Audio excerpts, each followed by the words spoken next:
Hello and welcome to the channel. Be sure to share, like, and comment down below. And if you're new here, hit that subscribe button for daily videos on news and politics. Representative Jim Jordan reveals context to shocking FISA memo proving corruption at the highest levels of the FBI and the DOJ. Representative Jim Jordan, Republican of Ohio, joined Fox News' Martha McCallum Friday night to discuss the shocking FISA memo, revealing that the report details what happened at the highest levels of the FBI and Justice Department. In addition, the Freedom Caucus member provided important context to that memo. So let's take a listen into what Representative Jordan had to say about the memo. Committees and has read what is being called a shocking memo, as you heard from Ed Henry's report. Congressman, good to see you tonight. Can you, now, I know that you're all not talking about the classified information that's in this 4-page document that was put together by Devin Nunes, which basically collates all of their investigation that he wanted all of you to see. You've read it. Do you believe that there is a crime in there committed by the DOJ and the FBI or members of those entities? Look, what I believe is what my colleagues have said, what I've said is the American people need to see this. We want the journalists in this great country to see this, but mostly we want the American people to understand what the FBI did, how wrong it was. And again, we're not allowed to talk about it, but the last point Ed made is right on target. The committee can meet today, can meet tomorrow. If a majority of the committee votes to release this, it goes to the White House. The White House can say thumbs up or thumbs down. My guess is they're going to say thumbs up. And then it's out there, and the American people can see what took place at the highest levels of our FBI, at the highest levels of the Justice Department. That should not happen in this great nation. So what's the plan on that? Why didn't they meet today if it's so urgent? Look, I'm for pushing for it. I give the Chairman Nunes a lot of credit. He has pushed hard. He's the one who put this memo together.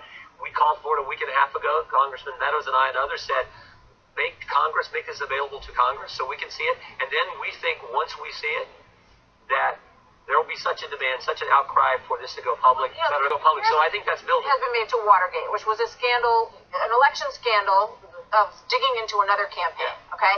Now, if this is worse than that, which is what Matt Gaetz of Florida has called it, it would draw a picture of an Obama administration attempt to derail the Trump campaign. Is that what's in these 4 pages? Again, I can't talk about the specifics. That's why we're pushing so hard to get public, so we can talk about the specifics. But think about what we knew a long time ago. The Clinton campaign paid for the dossier. Think about those text messages from Lisa Page and Peter Strzok, where they talk about it. Remember the text message where they said, walking through Walmart, I can smell the Trump supporters, the derision they have for people who supported the anti-Trump bias, the pro-Clinton bias, and then think about the text message that talks about an insurance policy to make sure Donald Trump is not elected by the American people. I hear you, but all that things is context. are, you're allowed to not like the candidate. It doesn't necessarily mean that you're involved in a conspiracy to derail the Peter Strzok, who ran the Clinton investigation, the same Peter Strzok who interviewed Cheryl Mills, interviewed Hum Abedin, interviewed Mike Flynn in the Russian investigation, the same Peter Strzok who changed the now famous exoneration letter from gross negligence, a criminal standard, to extreme carelessness. That same Peter Strzok has said, I can smell the Trump supporters in Walmart, has that kind of attitude, and the same Peter Strzok who's deputy head of counterintelligence. So that's all stuff we knew.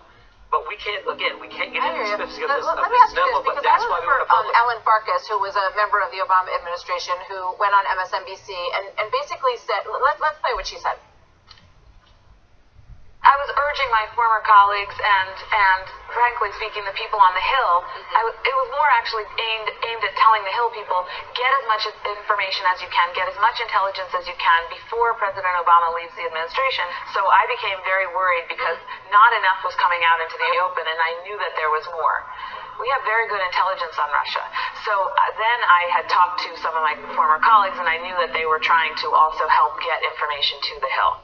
All right, so their argument was that they had uncovered this collusion that we've been talking about forever between the Trump campaign and Russia, and that they were so concerned with what they had found, and we know that they had lowered the bar for classified information, so a lot more people could get their hands on it. They admitted as much in the New York Times article and in that interview.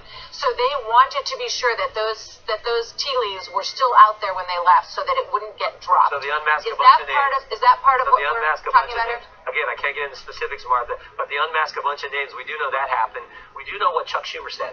Chuck Schumer said, if you go against the intelligence committee, almost sending a threat to the president-elect of the United States, if you go against the intelligence committee, they have 6 ways of Sunday to getting back at you. So we know that statement was made. We know the unmasking was done. And what do we also know? To date, not one bit of evidence which shows any coordination between the Trump campaign and Russia to influence the election. But what we do know is the Clinton campaign paid the law firm, who paid Fusion, who paid Christopher Steele, the author of the Dossier, and Christopher Steele did what? Paid Russians for that information to accomplish what goal? Influence the election. That's the great irony here. So those are things we do know. When this memo goes public, I think it'll provide an even bigger and better picture for the American people to see how the FBI did what they did and how wrong it was. Do you have all of the Republican members on the committee in favor of releasing the document? That was the vote yesterday, yesterday morning, to make it available to members of Congress. Right. It was a partisan line vote, party line vote. Democrats all voted against it, of course. I believe they will. Chairman Nunes has done great work and is pushing hard to get it public. We're just after him to make it happen sooner rather than later. Congressman Jordan. All right, so there you have that video of what Jordan had to say about the memo. Now the article finishes up by saying that, as the Gateway pundit previously reported, Fox News published a portion of the approximately 10,000 text messages sent between FBI agent Peter Strzok and lawyer Lisa Page. Among those messages is an exchange revealing Strzok and Page discussed an insurance policy against the Trump presidency. The Daily Caller reported 2 FBI officials who worked on Special Counsel Robert Mueller's Russia investigation exchanged text messages last year in which they appeared to have discussed ways to prevent Donald Trump from becoming elected president. I want to believe the path you threw out for consideration in Andy's office, that there's no way Trump gets elected, but I'm afraid we can't take that risk, FBI counterintelligence official Peter Strzok wrote in a cryptic text message to Lisa Page, an FBI lawyer, and his mistress. It's like an insurance policy is unlikely, and it's like an insurance policy in the unlikely event you die before you're 40, Strzok wrote in the text dated August 15, 2016. Now it says, while Strzok and Page's text message exchange is explosive on its own, the idea that McCain may have been involved in this conversation is nothing short of stunning.